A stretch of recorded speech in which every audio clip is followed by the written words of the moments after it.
पर एक ऐसा आरोप जो सीधे भारत की लोकतांत्रिक व्यवस्था पर सवाल उठाता है। जी हाँ रेंचो, राहुल गांधी ने हाल ही पर चुनाव आयोग यानी ईसीआई पर आरोप लगा दिए हैं। उन्होंने कहा कि देश में चुनाव निष्पक्ष नहीं हो रहे, फर्जी वोटिंग हो रही है और चुनाव आयोग सरकार के इशारों पर काम कर रहा है। पर इसमें सच्चाई कितनी है, कितने इसमें तथ्य सही हैं और क्या वो जो स्टेटमेंट दे रहे हैं वो सच में ठोस है या फिर चुनाव हारने के बाद वो थोड़ी बौखला गए हैं। चलिए पूरे मामले को एक एक करके समझते हैं आराम से, तर्क के साथ, तथ्य के साथ। सो हेलो दोस्तों, मैं हूँ तितली और ये है मेरा फ्रेंड रेंचो।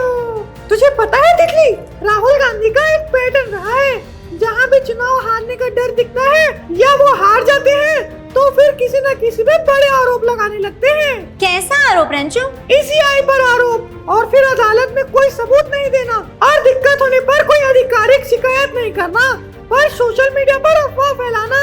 और पता है रेंचो, जब ईसीआई के द्वारा उनको बुलाया जाता है और उनसे पूछा जाता है कि भाई तुम्हारे पास कोई सबूत है तो पेश करिए, तो वो चुप हो जाते हैं। कोई आरटीआई दाखिल नहीं होती, कोई याचिका नहीं दी जाती, कोई चुनाव याचिका तक नहीं। चलिए अब थोड़ा फैक्ट्स पे बात करते हैं। महाराष्ट्र में आखिरी बार जनगणना हुई थी 2011 में और उसके बाद से जो गणना बताई जा रही है वो अनुमानित है, कोई परफेक्ट गणना नहीं बताई जा पाई। और अब आप लोग सोचिए कि अगर किसी को चुनाव में गड़बड़ी नजर आ रही है तो वो कोर्ट क्यों नहीं जा रहा है, वो सोशल मीडिया का सहारा क्यों ले रहा है भाई? क्योंकि सबूत नहीं है, सिर्फ बयानबाजी है। चलो रेंचो अब थोड़ा फैक्ट्स पे बात करते हैं। राहुल गांधी ने 2024 के महाराष्ट्र चुनाव पर क्वेश्चन किया है।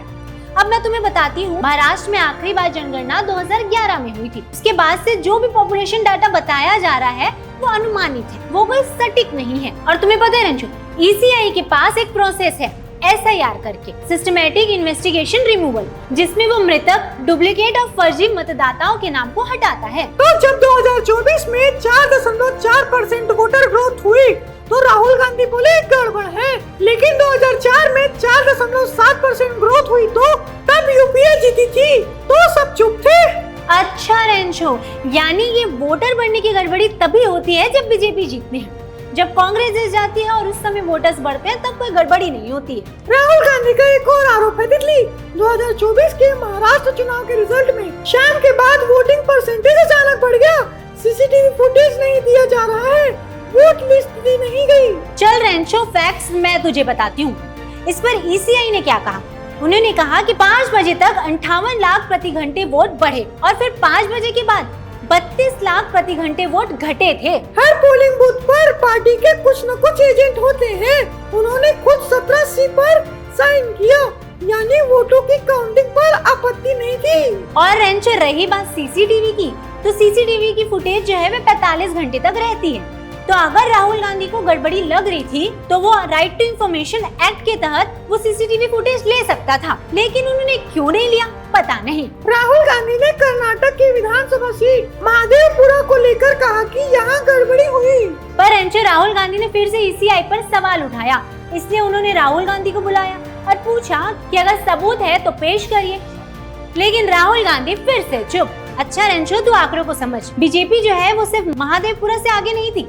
बल्कि वो 4 और विधानसभा में आगे थी और कांग्रेसी जिस एरिया से आगे थे वहाँ अल्पसंख्यक वोटर्स ज्यादा थे। और तुम्हें पता है रेंचो, वही एरिया से फेक वोटर्स पाए गए हैं। फर्जीवाड़ा कहाँ है, ईसीआई में या कांग्रेस के घर में? अब तक आपने जितने चुनाव के रिजल्ट को समझा वो तो सिर्फ शुरुआत थी। इस वीडियो पर हम आपको उस हर चुनाव के रिजल्ट के बारे में फैक्ट से बताएंगे जिस पर राहुल गांधी ने सवाल उठाए हैं। जी हाँ, धोले लोग सीट पर पूरी खेल सुनिए। बीजेपी ने 5 विधानसभा सीटों में लीड ली 1.9 लाख वोटों से और कांग्रेस एक ही सीट मालेगांव सेंट्रल से 1.94 लाख वोट पाकर पूरी लोकसभा जीत गई। अब पता है रेंचो, जब ईसीआई से मालेगांव वोटर्स की जांच की गई तो पाया गया हजारों वोटर्स के घर नंबर गायब थे और तो और कई वोटर्स के नाम कई बार दर्ज थे। और पता है रेंचो, उसी एरिया में वोटिंग परसेंटेज अचानक से इतना ज्यादा बढ़ गया। राहुल जी, ये जीत जनता की थी या फर्जी वोटरों की? अच्छा ठीक है रेंचो, अभी तक तो हमने सिर्फ राहुल गांधी की बात की है। चलिए अब थोड़ा ऑफिशियल बातें करते हैं जो रियलिटी में है। अब सुनिए SIR मॉडल की बात। SIR मतलब सिस्टमैटिक इन्वेस्टिगेशन एंड रिमूवल, और बिहार में इसी मॉडल से 22 लाख मृत मतदाता हटे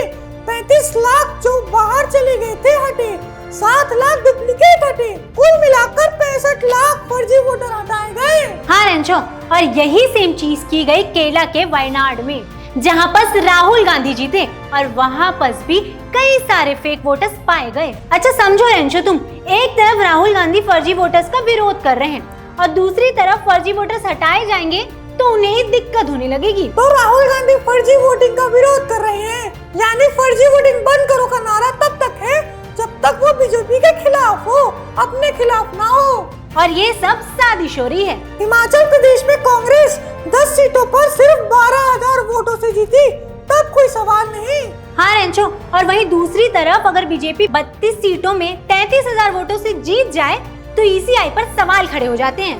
देखिए साथियों, लोकतंत्र की खूबसूरती यही है कि कोई भी सवाल उठा सकता है, लेकिन अगर आप बिना सबूत सिर्फ हार के बाद चिल्लाना शुरू करें तो ये जनता की बुद्धिमानी का अपमान है। हाँ रेंचो, वही तो बात है।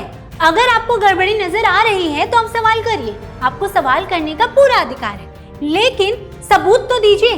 सिर्फ ऊपरी ऊपरी बातें क्यों कर रहे हैं? और जब सबूत मिल रहे हैं तो उसमें क्यों आपसे जीते गए वोट भी फेक निकल जा रहे हैं? अरे तितली, ये सिर्फ लोकतंत्र की रक्षा नहीं, हार छुपाने का ढोंग है। सही बोल रहे हो रेंचो। और अगर आपको ये वीडियो पसंद आई हो तो वीडियो को लाइक करिए, शेयर करिए और सब्सक्राइब करिए हमारे channel the Raja Rancho show को।